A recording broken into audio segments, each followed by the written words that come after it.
하나님께서 우리에게 주는 말씀 로마서 12장 2절 말씀입니다. 제가 받들어서 읽겠습니다. 로마서 12장 2절 말씀.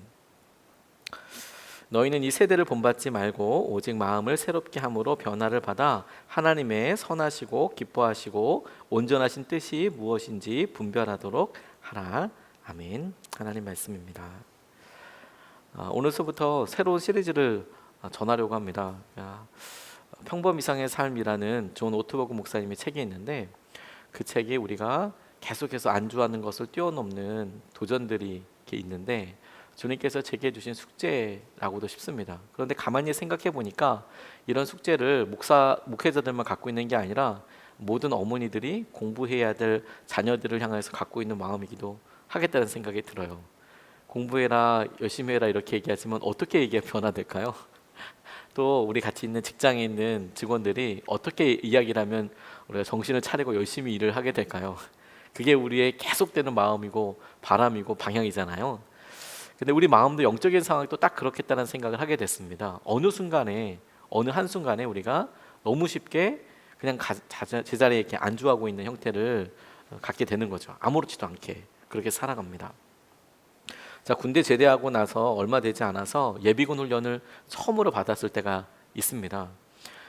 뭐 기억도 안 나시는 분들이 계시겠지만 저도 뭐 기억이 거의 안 날 정도로 오래되어 있는데, 예비군 훈련 오라고 그래서 준비물 같은 거 이렇게 챙겨서 보내주는데, 그 중에 군복 그리고 군화 신고 오라고, 예비군 훈련이니까 똑같이 군복 입고 오라고 그렇게 이야기하더라고요. 제가 제대할 때 저희 어머니께 이거 절대 버리면 안 된다고 몇 번 말씀드렸거든요. 군복이랑 군화 버리시면 안 된다고, 이거 쓸 데 있다고. 근데 저희 어머니가 대충 보시더니 1년 내내 입지를 않으니까, 군복도 입지 않고 군화도 입지 않으니까 제일 일단 버려야 되겠다, 부피를 많이 차지하고 제일 눈에 거슬리는 군화를 버려버리신 거예요. 아무 상의도 없이 그냥 버려버리셨습니다. 그래서 며칠 있으면 예비군 훈련 가야 되는데 막 찾아보니까, 군복을 어떻게 찾아보니까 뭐 어떻게 구석에서 뭐가 하나씩 나오더라고요. 바지도 나오고 뭐도 나오고, 그리고 고무링이라는 거 혹시 기억하십니까? 남자분들만 아는 은밀한 고무링이라는 게 있습니다.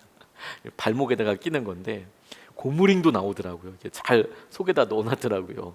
주머니 안에다가 잊어버릴까봐 고이. 근데 군화가 없은 거예요. 저희 어머니 너무 쿨하게 저한테 말씀하셨어요. 운동화 신고 가라.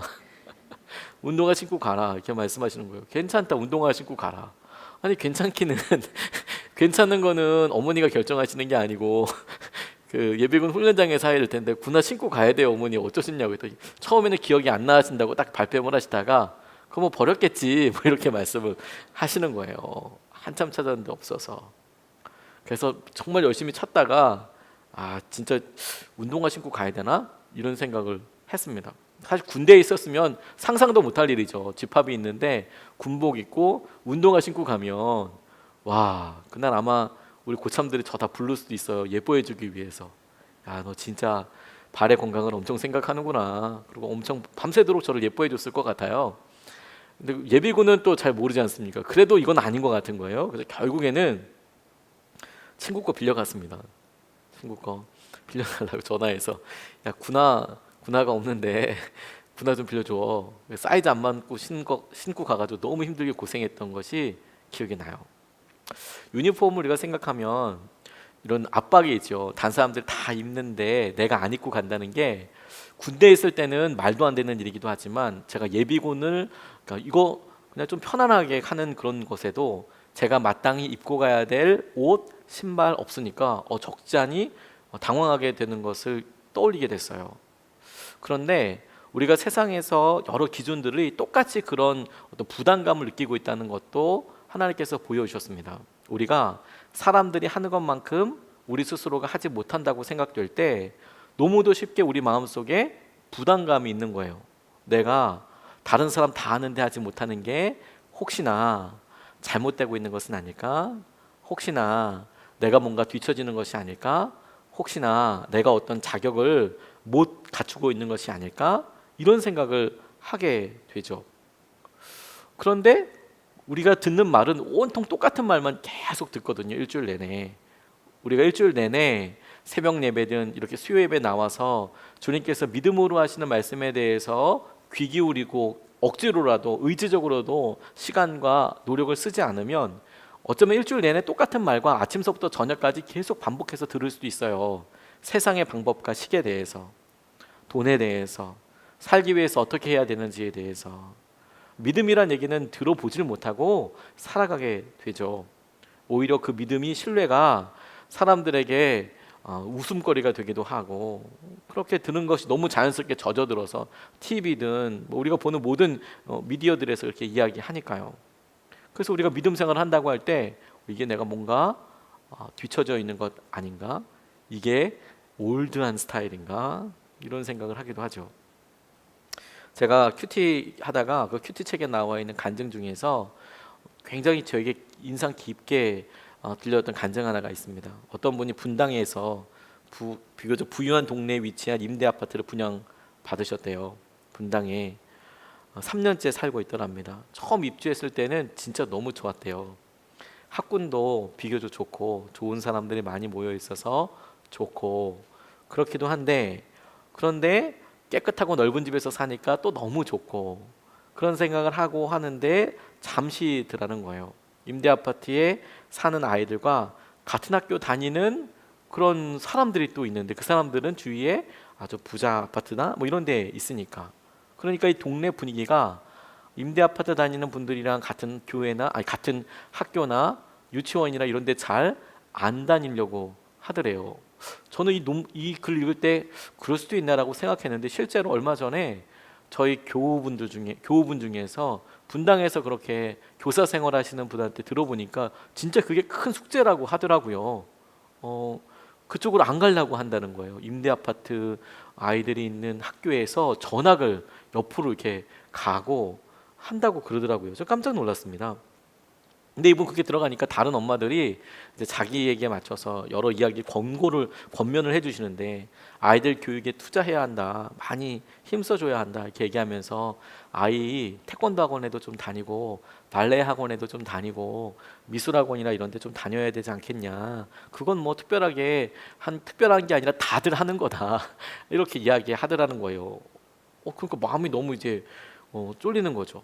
물론 여러 상황이 있기 때문에 안 보내는 거 아니겠습니까? 재정적인 상황도 있을 수 있고, 또 재정적인 것과 맞물려서 특별히 애가 원치 않고, 그리고 그걸 꼭 해야 하겠다라는 마음도 없고, 굳이 재정이 없는데 무리해서 그걸 해줘야 될 것 같지는 않다고 보통 많은 사람들이 이렇게 생각하지 않겠습니까? 애가 완전히 원한다면 또 뭐 무리를 해서 보내줄 수 있겠지만, 그게 아니라면 그래 뭐 가지 마라 이렇게 해서 대충 되게 될 텐데, 근데 그 엄마가 몇 번 이렇게 얘기하니까 자기가 마치 열심히 해야 하는데 되게 이렇게 의무를 다하지 못하는 엄마처럼 여겨지더라.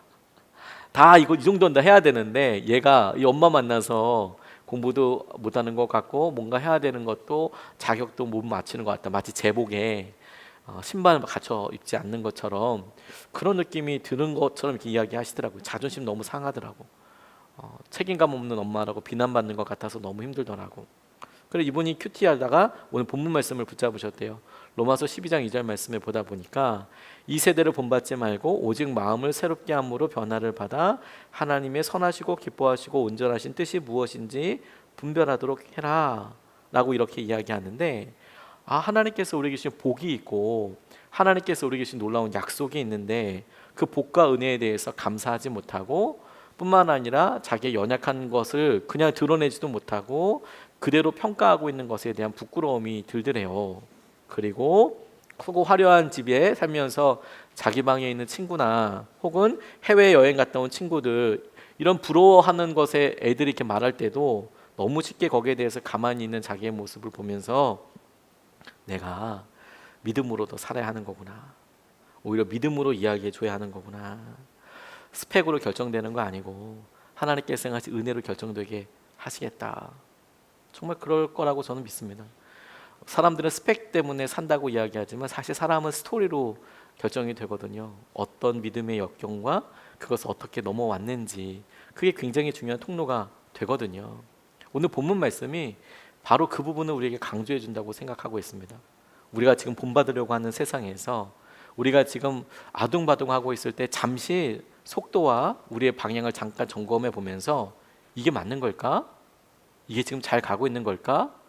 내가 지금 불안해하고 있는 것은 마치 사람들이 다 입어야 되니까, 다 해야 되니까 머리띠를 해야 되고 뭘 준비해야 되고, 근데 그게 꼭 중요한 게 아님에도 불구하고 그냥 막연하게 느끼는 그런 일들이지는 않을까? 질문조차 해보지 않다가 이렇게 말씀을 통해서 우리에게 질문하고 대면해 봐야겠다는 생각이 들었습니다.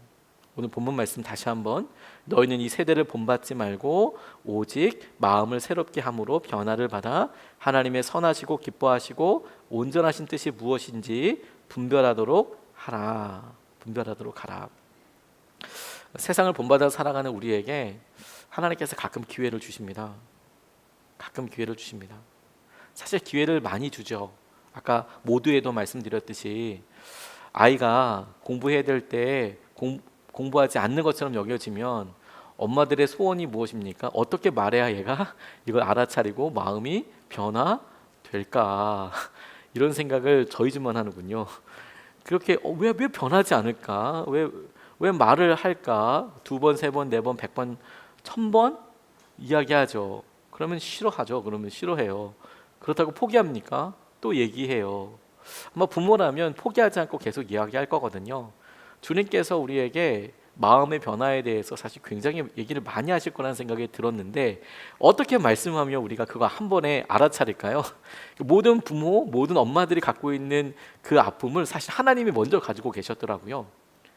어떻게 얘기하면 다 그렇게 하는 거 아니야. 엄마 다 게임해. 다 이렇게 해. 아니야, 그렇지 않아. 그거 좋지 않아. 그렇게 하지 않을 수도 있어. 어떻게 하면 그걸 알아듣게 이야기해 줄까요? 이게 진짜 중요한 질문이더라고요. 근데 하나님께서 우리에게 의외로 이런 기회들을 우리가 생각지 못했던 기회들로 열어주세요. 허무함, 헛헛함, 실패감, 좌절감, 외로움, 이런 것들로 우리가 전혀 생각하지 못했던 환경이 갑자기 낯설게 되는 거예요. 이게 뭐지? 왜 이렇게 살아야 하지?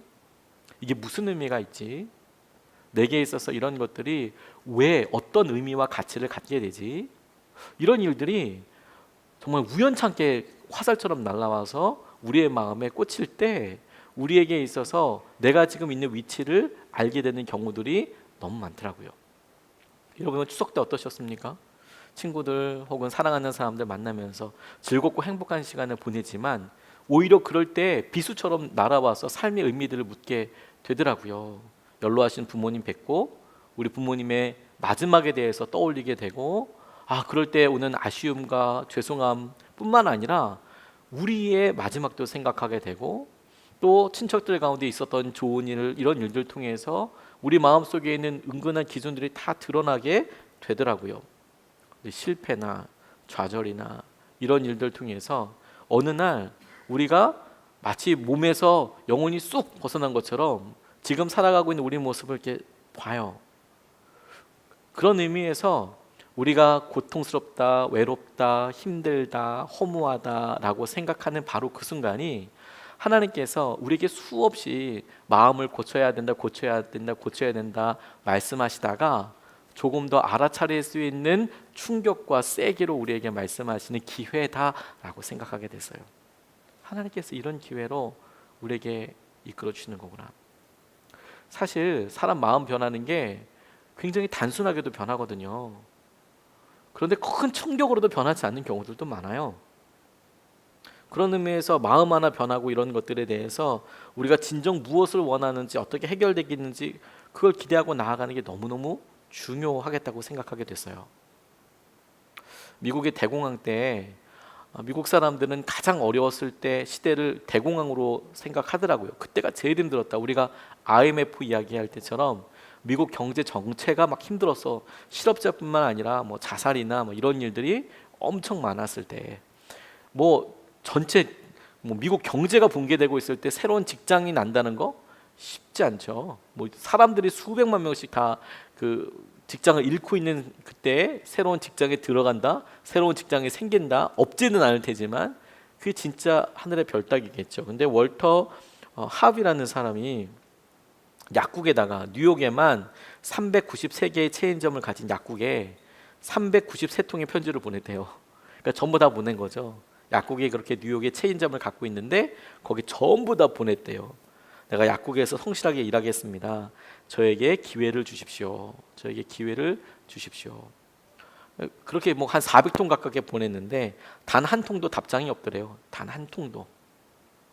그러니까 뭐 대부분의 이 대공황 때 안 되나 보다. 그래 이렇게 나를 무시하나 보다. 나는 아무데도 쓸 데가 없나 보다. 어떡한가 하나 이렇게 생각할 텐데 이 월터 하비가 그렇게 절망하지 않았습니다.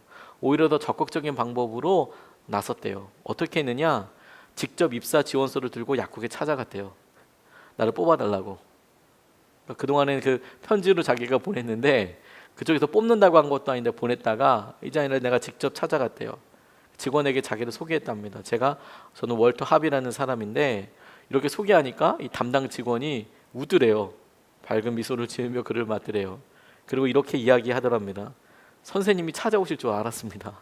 그리고 이곳에 선생님이 보낸 393통의 편지를 모아놓았습니다. 다 모아놨습니다. 우리는 선생님처럼 적극적인 분을 찾고 있었습니다. 그리고 그날 취직이 되더라. 우리가 마음을 결단하고 주님 앞에 나아가고 그렇게 할 때 하나님 뭔가 짝짝 맞듯이 이렇게 결단하면 뭔가 있어야죠. 이런 생각하기 쉽잖아요. 그런데 100번, 200번, 300번, 500번 그렇게 결단하고 하는 게 얼마나 우리에게 소중한 일일까요? 새롭게 결단하는 거. 예배를 이렇게 드리고 수요 예배를 드리고 새벽 예배 드릴 때마다 우리가 날마다 그렇게 주님 앞에 메어 달려서 주님 앞에 우리가 습관을 되도록 구하는 이유도 똑같다고 생각이 들었어요. 우리가 연약한데 그 연약한 삶에서 주님께서 한 번만 은혜를 주셔도 1년 내내 하나님께서 우리 가운데 하실 은혜 충분하게 흘러가서 넘어가게 되더라고요. 근데 그걸 누구도 모르는 거죠. 어떻게 하나님께서 이끄실지 붙잡아 주실지. 주님께서 우리 마음을 주목하고 계세요. 세상에 본받아 살아가는 우리에게 우리의 지금 여러 상황들과 역경들과 질문들을 주님의 정말 본 모습과 직면하도록 하나님께 쓰고 계세요. 근데 여러분 이 본문 말씀에서 마음을 새롭게 하면 변화가 된다 이렇게 이야기하고 있는데 그런데 이것이 우리에게 정확하게 의미를 잡으면 이럴 거예요. 마음의 변화에서부터 시작된다. 마음의 변화되는 게 완성형이 아니고 마음이 변화되는 거. 그래, 내가 새롭게 돼야 돼. 내가 새로워야 해. 라고 하는 것이 시작이다라는 거죠. 그게 정말 시작이더라. 근데 우리가 어느 순간에 점점 이런 기대와 결단 자체를 잘 하지 않아요. 거기에 대해서 많은 기대감이 떨어지게 됩니다. 여러 이유가 있겠죠. 그동안에 해왔는데 실패를 했기 때문일 수도 있고 바래왔는데 변하지 않았기 때문일 수도 있고 그러니까 우리가 오히려 더 기대한다, 이것을 나아간다 라는 것에 대한 희망보다는 그냥 이게 불편하다, 힘들다 이런 것에 대한 실패감이 우리에게 더 많아요. 그런데 우리의 모습이 그런 것은 둘째치고 시도조차 하지 않는 것은 진짜 커다란 아픔이 되겠다 하는 생각이 들었어요. 변화조차 하지 않는다. 아이들이 보는 동화들, 만화, 영화 보면 재밌습니다. 근데 그게 정말 재밌는 이유가 뭐냐면 만화니까 동화니까 라고 생각하기 쉽지만 중간에 결정적인 전환점이 나와요. 확 변하게 되는 그 이야기를 쭉 끌어가고 악당들에 의해서 고민도 당하고 뭐 어려움도 당하고 모험도 하지만 쭉 그렇게 흘러가다가 어느 순간에 이게 확 변화되는데 기가 막히게 변화돼요. 저는 말씀 준비하다가 슈렉이라는 만화 영화가 생각났습니다. 여러분들 다 못 보셨을 것 같아요. 오래된 만화 영화입니다. 요즘 애들은 또 못 봤을 수 있어요. 녹색 뚱뚱한 괴물이랄까? 괴생물체인가? 힘 있는 어떤 그런 괴물 같은 사람이 나오는 이야기입니다. 여행을 떠나서 공주를 구해요. 그리고 공주가 마법에 걸려 있어요. 그래서 아름다운 공주가 밤만 되면 사람들을 만나지 않는 거예요. 사람들 만나지 않고 마법에 걸렸으니까 마법을 풀어달라고 이런 필요와 함께 이 공주의 왕국으로 이제 이 잘 호송해서 데리고 가는 역할을 맡게 됐습니다. 중간에 막 방해하려는 세력도 있고 그런데 이 슈렉이라는 사람이 되게 못생긴 캐릭터로 나오거든요. 힘도 세고 뚱뚱한 아저씨처럼 이렇게 나오는데 어떻게 뭐 우여곡절 끝에 그렇게 가게 됐어요. 그래서 이제 마지막으로 아주 클라이막스 절정에 이제 마법이 이제 풀어지게 되는 그런 일이 있었어요. 사람들이 다 기대했죠. 이제 아름다운 여인이 마법이 풀어지니까 밤에 뭘로 변하는지 모르겠지만 이렇게 생각을 하고 이제 마법이 탁 풀어지면서 정상이 됐는데 깜짝 놀란 건 뭐냐면 그 피오나 공주라는 공주가 실제 모습이 괴물이었던 거예요. 실제 모습이 예뻤던 공주가 아니고 마법에 걸려서 예뻐진 거죠. 마법이 풀어지니까 이 슈렉이랑 똑같은 괴물이었던 거예요. 희한하게 생긴 그런 여자, 이렇게 퉁퉁한 그런 괴물이었던 거죠. 와, 그거 보고 동심이 다 파괴됐던 느낌이었어요. 보통은 그렇게 마법이 이렇게 팍 풀어지면 이제 공주가 예쁘게 이제 예쁜 공주 우리가 보통 머릿속에 그리고 있지 않습니까? 근데 마법이 풀어지고 딱 클라이막스를 넘었는데 괴물이야. 와. 그러면서 막 히스테릭하게 막 했던 여러 가정들도 있고. 그래서 막 어떻게 할지 모르는 장면이 나오는데 그것의 진짜 클라이막스는 마법이 풀어지는 순간이 아니라 더 마법 같은 일이 그 다음에 이어지고 있는 거예요. 그게 뭐냐? 아름답고 예쁜 피오나 공주를 사랑할 것 같지만 실제로 마법이 풀리고 나서 그냥 녹색이고 퉁퉁하고 외모로는 하나도 예쁠 것 같지 않은 피오나를 사랑하는 슈렉이 생긴 거죠. 그 사람을 아끼는 그 모습 그대로 사랑하는 사람이 생기더라. 그게 진짜 마법이고 그게 진짜 기적이더라. 와, 저 그거 보고 되게 놀랐어요. 그 마지막 마법 풀리는 장면에서 진짜 정말 깜짝 놀랐고요. 이게 뭐야? 그런 생각을 하게 될 정도고요. 기대하지 않아요? 우리가 이렇게 좋아하는 것에 대해서, 우리의 삶이 어떻게 풀릴지에 대해서 우리가 정해놓은 형태가 있는데 그것대로 되지 않으면 우리는 어느 순간에 실패한 거야. 아니야. 우리가 정해놓은 딱 타입이 딱 원형이 있는 거죠. 그래서 이게 우리가 이렇게 열심히 하면 이렇게 풀어줘야 돼. 예상할 수 있어야 돼. 근데 이미 예상할 수 있으면 재밌는 거 아니지 않습니까?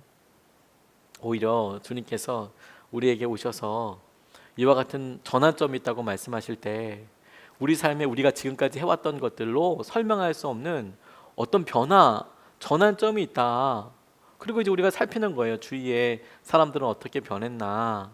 간증하러 다니는 사람들 이렇게 보니까 이렇게 해서 뭐 복을 받아서 뭐 돈을 많이 벌었다더라. 뭐 어떻게 뭐 자녀가 잘 됐다더라. 건강이 어떻게 됐다더라.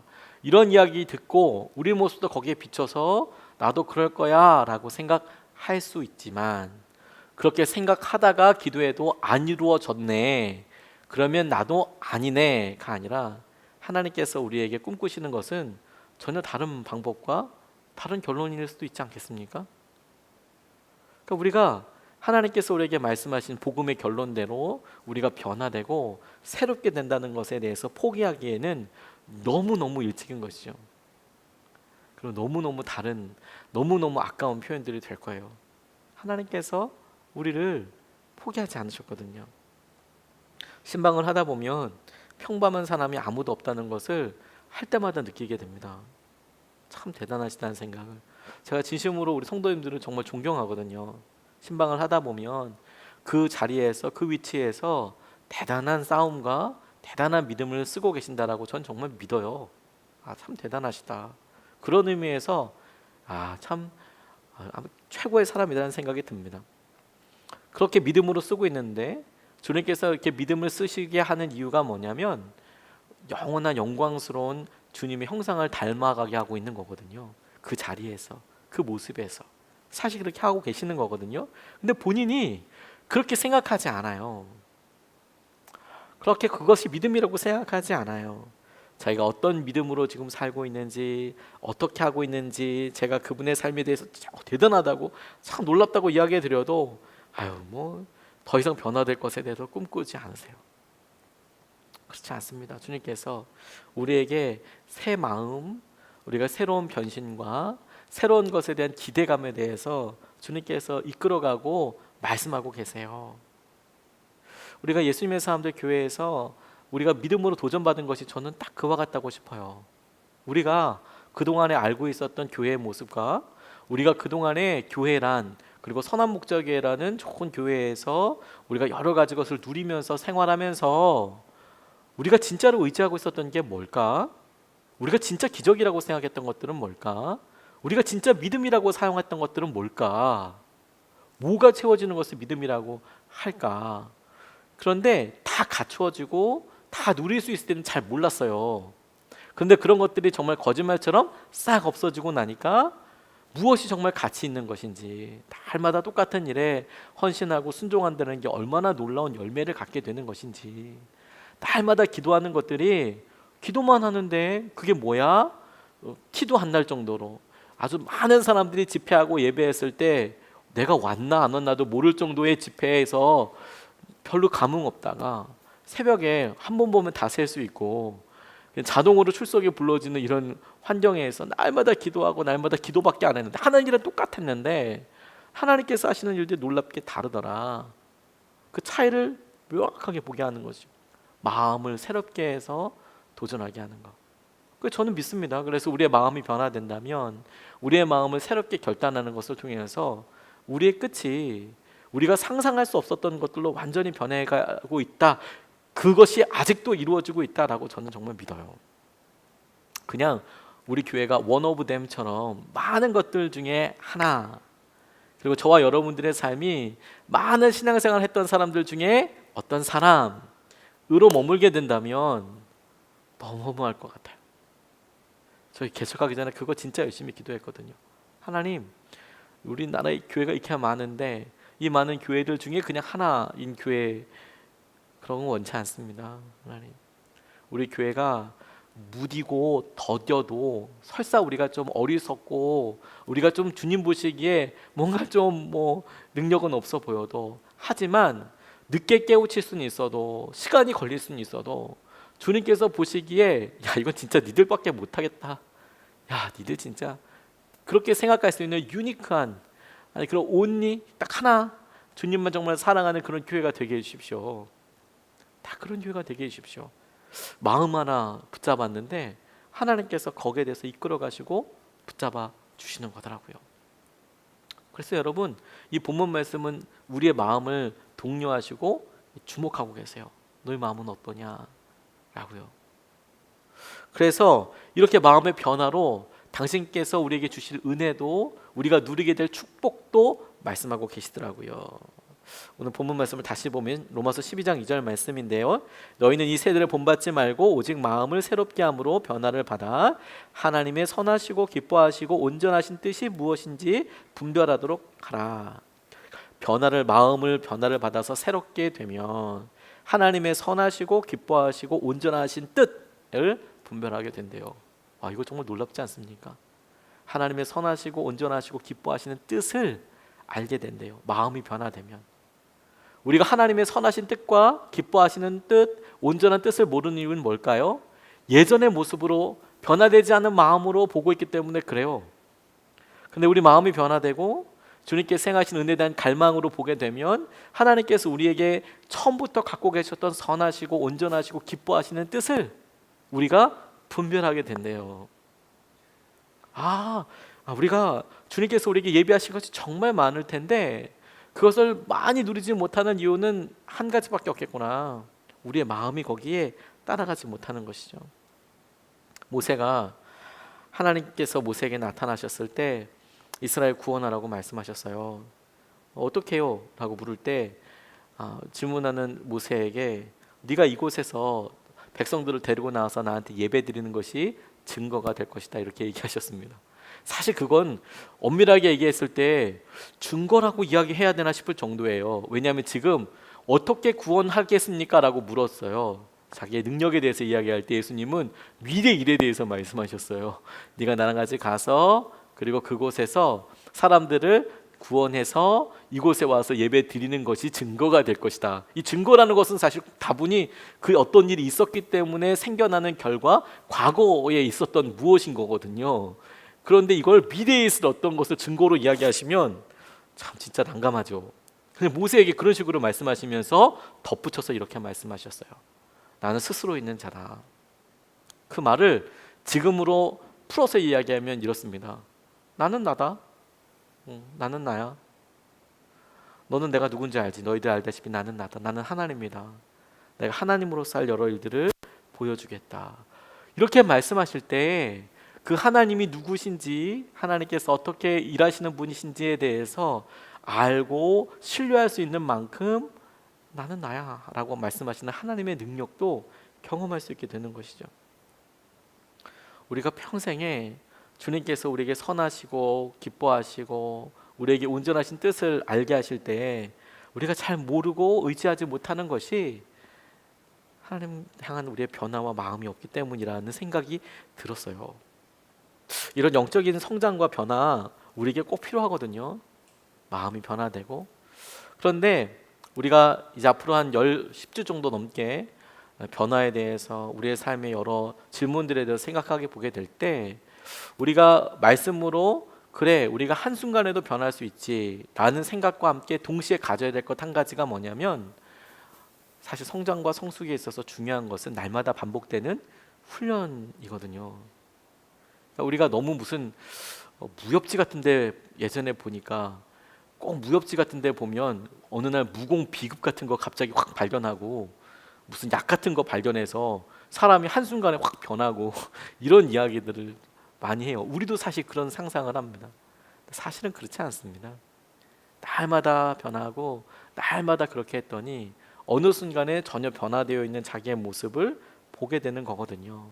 그리고 그 일의 완성이 주님께서 우리의 삶에 어떤 커다란 일을 이루지 않으셔도 우리가 만족할 만큼 하나님의 선하심과 하나님의 온전하신 뜻을 알게 되었다면 정말 놀라운 일 아니겠습니까? 그러면 허무한 일이 아무것도 없을 거예요. 미국의 어떤 할머니가 다른 사람들 보기에는 야 진짜 허망하다, 허무하다 라고 이야기할 수도 있는 그런 삶처럼 보이는 삶을 살았습니다.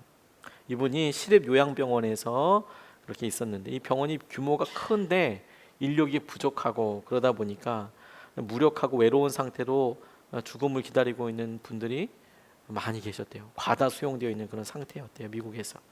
근데 이 병원의 내부가 아주 어둡고 퀴퀴하고 그리고 요양병원에 가보시면 아시겠지만 어떻게 좀 중증 환자들이 있는 곳에 가면 대소변으로 인하여서 이런 아무리 깨끗하게 하려고 하더라도 어쩔 수 없이 그런 냄새가 좀 나요.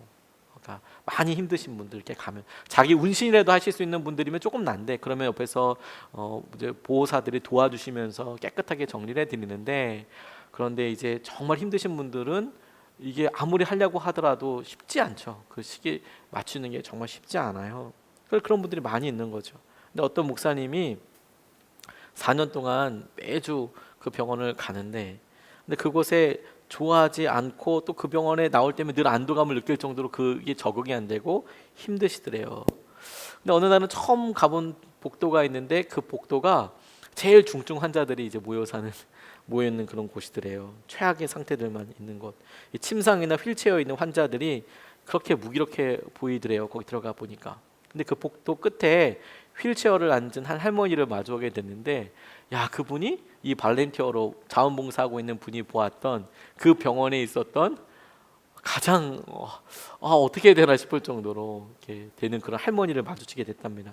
일단 외견이 얼굴이 너무 끔찍해 보이더래요. 이분 표현으로 앞을 못 본 듯한 초점 없는 눈동자, 귀에 큰 보청기 꼽고 얼굴 한쪽은 암으로 변색되어 있고 고름이 나고 있었고 그 때문에 코는 찌그러져 있고 눈도 하나밖에 없고 그 턱관절도 일그러져서 입 가장자리에 있어야 할 위치에 아랫입술이 계속 이렇게 침을 흘리고 있고 그러니까 정말 중증으로 알고 계시는 거죠. 나중에 들은 바에 의하니까 신참 간호사들이 이렇게 오면 감독하는 사람들이 그 할머니를 네가 봐라. 네가 그 할머니를 잘 대할 수 있으면 네가 어떠한 것도 잘할 수 있겠다 싶을 정도로 할 정도의 그런 할머니였다고 그러더랍니다. 89세였던 이 할머니가 이렇게 병상에 혼자서 누운 지 25년이나 됐대요. 그러니까 한 74세서부터 64세서부터 그렇게 누워 계셨던 거죠. 64세 때부터 25년 누워 계신 할머니를 기억할 수 있는 사람이 얼마나 있겠습니까? 그런데 왜 이 할머니에게 가만히 보다 보니까 이 자원봉사했던 분이 이 할머니에게 찾아가서 자기도 왜 그런지 모르겠는데 말을 걸었대요. 마침 그날이 우리나라에 의하면 어버이의 날이어서 꽃을 준비했는데 할머니에게 쥐어드리면서 어버이날 축하드립니다. 이렇게 말씀을 해봤대요. 자원봉사자가 그냥 어버이날 축하드립니다. 그랬더니 이 할머니가 꽃을 들고 냄새를 맡으려고 애쓰면서 이렇게 말씀하시더라는 거예요. 고맙습니다. 아름다운 꽃이군요.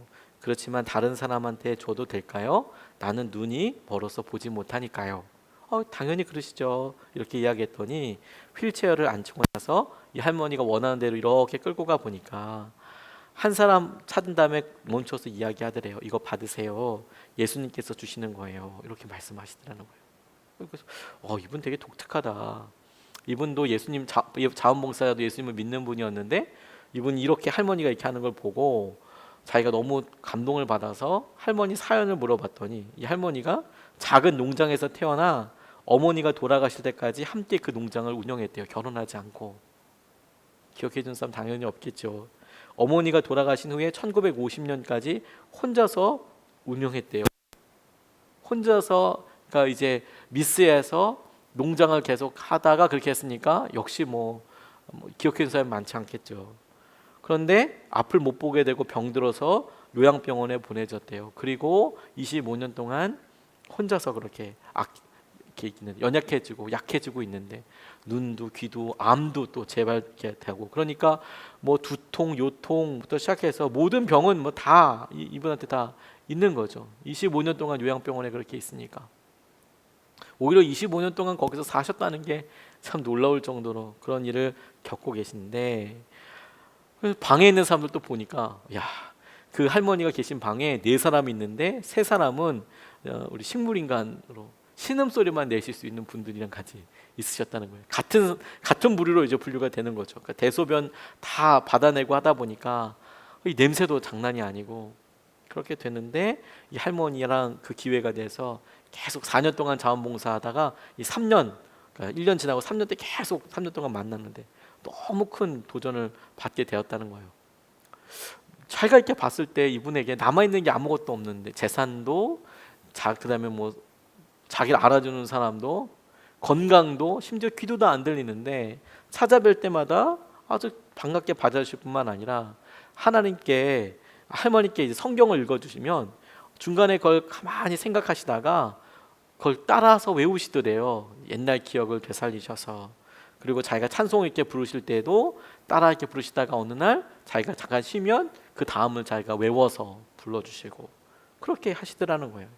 참 대단하시다 이렇게 하는데 어느 날 이분이 학교 다니고 있었는데 기말시험 이런 걸 봤답니다. 10가지를 생각해야 되는 것 때문에 너무 힘들어서 낙심이 되고 이거 어떻게 해야 되나. 근데 문득 할머니 생각이 나면서 우리 할머니 매 시간 매일 매주 지금이 낮인지도 밤인지도 구분도 안 되고 도대체 무슨 생각하시면서 사실까? 무슨 낙으로 사실까? 뭐를 붙잡고 사실까? 어떤 의미와 어떤 가치를 붙잡고 사실까? 이런 생각이 들더래요. 정말 뜬금없이 자기가 바빠 보니까 너무 힘들고 바쁘고 분주해서. 근데 물어봤더니 할머니 누워서 무슨 생각하세요? 이렇게 물어봤더니 나는 예수님 생각하지 이렇게 이야기를 하시더라는 거예요. 자기는 단 5분도 예수님 생각 이끌어가는 거 힘든데 나 예수님 생각하지 그러면서 나는 예수님께서 내게 얼마나 선하신 일을 하셨는지에 대해 생각해. 예수님께서는 내가 사는 동안 내게 너무나 큰 선을 베푸셨어. 세상에서 가장 큰 만족을 누린 사람 중에 하나가 바로 나야. 많은 사람들은 내 생각에 별로 신경 쓰지 않고 내가 구식이라고 생각하겠지만 나는 그래도 상관없어. 내게 예수님보다 귀한 것은 없어. 예수님이 나의 모든 것이야. 이렇게 대답을 하시더라는 겁니다. 우리는 그 사람이 어떤 일을 이루어 놓았는가를 가지고 평가하기를 원해요. 왜냐하면 우리도 그런 사람들을 동경하잖아요. 그리고 우리 스스로도 너무도 자연스럽게 나도 그런 사람이 되고 싶다라고 생각합니다. 그게 많은 경우에 선한 영향력을 주기도 하지만 동시에 우리에게 좌절의 실패감의 원인이 되기도 합니다. 왜 나는 저만큼 안 되는 걸까? 저만큼 능력도 없고 저만큼 나아갈 수 없는 걸까? 그게 선한 영향력도 주는 것 같지만 실패와 좌절의 원인이 되기도 해요. 힘들죠. 내가 다른 사람들이 나를 부러워할 만한 무언가가 없을 때에. 근데 저 이 할머니 이야기 들으면서 그런 생각했어요. 혼자서 평생 사시고, 그래도 농장에서, 뭐 도시에서 우리가 이야기하는 뭐 어떤 커다란 기업에서 기억할 만한 어떤 성과와 성취를 이루고 돈을 뭐 엄청 벌어서 유명해지고 이런 거 아니고, 그냥 어머니와 같이 있다가 자기 농장 이어받아서, 농장이란 일이 뭐 매번 똑같이 농사 짓고 뭐 닭 키우고 금세 잊혀질 일이죠. 그 자리는 그분이 없어도 누군가가 할 수 있는 그 일을 평생 하다가 자기 혼자 있어서 이제 아무도 돌봐주는 친척이 없어서 요양병원에 들어가고, 그 요양병원에서 또 25년 살고, 병도 있고 암도 있고 귀도 안 들리고 뭐 아무것도 안 되는 이런 상황에서 그의 마음속에 25년이나 불타오면서도 하나님은 선하셔. 하나님은 나에게 온전한 은혜를 더하여 주셔. 그렇게 결론이 내릴 수 있다면 얼마나 행복할까. 우리 마음을 변화받아, 우리가 마음이 변화되어 하나님의 선하시고 기뻐하시고 온전하신 뜻을 분별하게 된다. 우리가 나중에 하나님께서 하실 마지막 날을 이루게 될 때 이게 다 무슨 소용이었단 말인가 라는 것이 아니라, 설사 우리가 했던 여러 일들 중에 아무것도 남아있지 않더라도 하나님은 선하셔, 내가 그 가장 놀라운 은혜를 받은 사람이야 라고 고백할 수 있다면 하나님께서 우리 가운데 행하시는 놀라운 은혜의 최고봉을 경험한 것이라고 저는 믿습니다. 여러분, 우리가 이 은혜를 위해서 변신 준비를 해야 되겠다고 싶어요. 변신 준비를, 마음의 변신 준비를 해보는 거죠. 하나님, 더 놀라운 꿈을 기대하고 마음을 의지하게 해 주십시오. 하나님, 하나님께서 행하신 은혜를 우리가 누리게 해 주십시오. 하나님, 그 마음을 온전히 우리가 보게 하여 주십시오. 이렇게 같이 붙잡고 주 앞에 나아가고 싶습니다. 오늘 우리가 이 말씀 붙잡고 같이 기도하는데, 오늘 마음을 놓고 좀 기도할 수 있으면 좋겠어요. 성경 말씀 볼 때 제게 가장 큰 위안이 되었던 게 뭐냐면, 하나님, 이 믿음 없는 것을 도와주소서라는 대목이 제게 너무 큰 은혜가 됐어요. 믿음 없는 것을 도와달라고 기도해야 되는 거구나.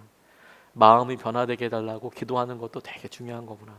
하나님, 이런 마음이 우리에게 계속 변화되고 주님을 더 열정적으로 보게 해 주십시오. 하나님께서 행하신 은혜와 마음이 새롭게 되게 하여 주십시오. 우리 마음이 주님을 더 갈망하고 변화될 수 있게 해달라고 우리가 첫 번째로 같이 이 시간에 기도하겠습니다. 아버지 하나님, 감사합니다.